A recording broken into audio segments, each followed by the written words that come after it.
बिस्मिल्लाहिर्रहमानिर्रहीम। अस्सलाम वालेकुम स्टूडेंट्स। तो बेटा लास्ट टाइम हमने फॉरवर्ड रिएक्शन, रिवर्स रिएक्शन और केमिकल एक्विलिब्रियम को डिटेल में देखा था। आज बेटा हमने 10th क्लास केमिस्ट्री में मैक्रोस्कोपिक कैरेक्टरिस्टिक्स देखनी है डायनामिक एक्विलिब्रियम की। बेटा ये बोर्ड के पॉइंट ऑफ व्यू से बहुत इंपॉर्टेंट लॉन्ग क्वेश्चन है। इस चैप्टर में बेटा डायनामिक एक्विलिब्रियम के मैक्रोस्कोपिक कैरेक्टरिस्टिक्स, उसके बाद लॉ ऑफ मास एक्शन और थर्ड प्रेडिक्टिंग डायरेक्शन और एक्सटेंट जो है ये बोर्ड के पॉइंट ऑफ व्यू से लॉन्ग क्वेश्चन और शॉर्ट क्वेश्चन के पॉइंट ऑफ व्यू से मोस्ट इंपॉर्टेंट है ये। और बेटा law of mass action long question के पॉइंट ऑफ व्यू से मोस्ट इंपॉर्टेंट है। तो चलें इसको स्टार्ट करते हैं। ये बता रहे हैं कि यहाँ पर कुछ कैरेक्टरिस्टिक्स बताई गई हैं डायनामिक एक्विलिब्रियम की, जिसमें सबसे पहले कि एक्विलिब्रियम जो है बेटा ये सिर्फ अचीवेबल होता है क्लोज्ड सिस्टम में, यानी वो सिस्टम जिसमें ना कोई सब्सटेंस एंटर हो और ना ही कोई सब्सटेंस लीव करे। यानी आपने कोई भी फ्लास्क ली और उसको बंद कर दिया, बाहर से कोई चीज़ उसमें एंटर नहीं कर सकेगी और ना अंदर से कोई चीज़ बाहर जा सकेगी। सिर्फ जो आपने केमिकल्स उसमें ऐड किए हैं केमिकल रिएक्शन के लिए, वो अपना केमिकल रिएक्शन परफॉर्म करेंगे। फर्स्ट पॉइंट बेटा ये था। सेकेंड पॉइंट की तरफ आए तो एक्विलिब्रियम स्टेट जो है इस पर रिएक्शन रुकता नहीं है, इस पर रिएक्शन स्टॉप नहीं करता। फॉरवर्ड और रिवर्स रिएक्शन बेटा taking place at same rate but in opposite direction.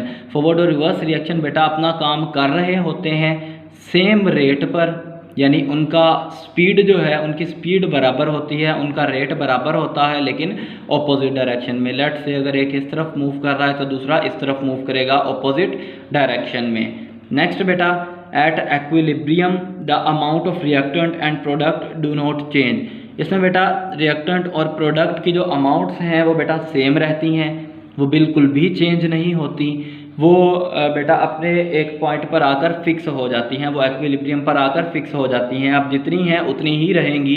हाँ, कुछ बेटा रिएक्टेंट्स मिलेंगे, प्रोडक्ट बनाएंगे, लेकिन प्रोडक्ट्स फ़ौरन टूटकर वापस से रिएक्टेंट भी बना देंगे और वो जो कांस्टेंट वैल्यू है वो अटेन रहेगी।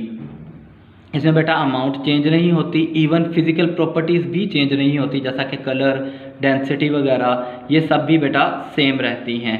अब बेटा एक्विलिब्रियम स्टेट पर नेक्स्ट पॉइंट को देखते हैं। एक्विलिब्रियम स्टेट बेटा अटेनेबल है दोनों तरह से, मतलब आप लेफ्ट से reaction left to right forward reaction करते हैं या right to left reverse reaction start करते हैं, तो बेटा दोनों कंडीशंस में ही एक्विलिब्रियम स्टेट आपकी अटेनेबल है, ये अटेन हो सकती है। और बेटा लास्ट पॉइंट की तरफ अगर जाएं तो एक एक्विलिब्रियम स्टेट जो है ये बेटा डिस्टर्ब हो सकती है। फॉर एग्जांपल एक बेटा केमिकल रिएक्शन हो रहा था जिसमें आपने 50-50 रिएक्टेंट्स ऐड किए थे और रिएक्शन अभी कंटिन्यू था, आपकी अटेन हो गई, डायनामिक एक्विलिब्रियम अटेन हो गई, लेकिन आपने उसमें दोबारा से नए रिएक्टेंट्स को ऐड कर दिया, उसमें बेटा आपने टेम्परेचर बढ़ा दिया या प्रेशर इंक्रीज़ कर दिया, तो कुछ देर के लिए बेटा आपकी डायनामिक एक्विलिब्रियम जो है ये डिस्टर्ब होगी, लेकिन वो दोबारा से बेटा अपनी कोशिश स्टार्ट कर देगी, स्ट्रगल को स्टार्ट कर देगी कि वो दोबारा से एक्विलिब्रियम की कंडीशन में पहुंच जाए। अब बेटा यहाँ पर बता रहे हैं कि एक एक्विलिब्रियम जो है ये डिस्टर्ब हो सकती है, लेकिन ये दोबारा से अचीव हो जाती है under the given conditions of concentration, pressure और टेम्परेचर। इन चीज़ों को अगर आप डिस्टर्ब करते हैं तो कुछ देर के लिए बेटा ये डिस्टर्ब होगी, लेकिन ये दोबारा से अटेन हो जाएगी। तो बेटा होपफुली आपको यहाँ पर इसकी मैक्रोस्कोपिक कैरेक्टरिस्टिक्स समझ आ गई होंगी।